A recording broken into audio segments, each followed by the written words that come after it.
Real লাইফত নহয়, এবাৰ ৰিয়েল লাইফত হোমৰ জুইক সাক্ষী কৰি যুগ্ম জীৱনৰ পাতনি মেলিলে জনপ্ৰিয় অভিনেত্ৰী অমৃতা গগৈয়ে। অগ্নিক সাক্ষী কৰি যোৰহাটৰ নিবাসী মনদীপ কাকতিক জীৱন সংগীৰূপে আদৰিলে অভিনেত্ৰীগৰাকীয়ে।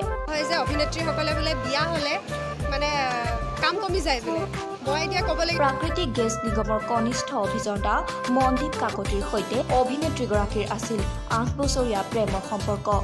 অৱশেষত এই ৮ বছৰীয়া প্ৰেমৰ সম্পৰ্কৰ অন্ত পেলাই মনদীপ কাকতিৰ সৈতে সংসাৰ বান্ধোনত বান্ধ খালে অমৃতা গগৈ। আজি বহু বছৰৰ আমাৰ সম্পৰ্ক, দুয়োটা পৰিয়ালৰ সম্পৰ্ক বহু বছৰৰ। তাৰপাছত আজিৰ এই শুভ কাৰ্য সংঘটিত হ'বলৈ গৈ আছে। আমাৰ সমূহ অসমবাসী ৰাইজৰ আশীৰ্বাদ বিচাৰিছোঁ। আমি দুয়োটা পৰিয়ালে আপোনালোক সকলোৰে পৰা আশীৰ্বাদ বিচাৰিছোঁ।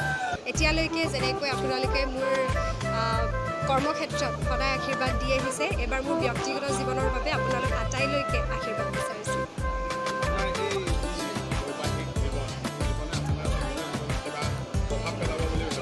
চাবহে খুজিছোঁ মই কাৰণ মই ভাবোঁ যে মানুহৰ কাম, ব্যক্তিগত জীৱন আৰু কৰ্মজীৱন সদায় দুটা হ'ব লাগে। আচলতে মই তেনেকৈ বিশ্বাস কৰোঁ। গতিকে মই সদায় মোৰ ব্যক্তিগত জীৱন আৰু কৰ্মজীৱন দুভাগে ৰাখি আহিছোঁ। ব্যক্তিগত জীৱনত মই মোৰ পৰিয়ালৰ ডাঙৰ ছোৱালী, গতিকে মই ভাবোঁ যে মোৰ বিয়াৰ উপযুক্ত বয়স হৈছে, গতিকে মই বিয়া হ'ব লাগে কাৰণ ইয়াৰ মোৰ ব্যক্তিগত জীৱন। আৰু উদুলি মুদুলি পৰিৱেশেৰে বুধবাৰে শিৱসাগৰৰ কালুগাঁৱতে অনুষ্ঠিত হ'ল অভিনেত্ৰীগৰাকীৰ শুভ বিবাহৰ কাৰ্যসূচী।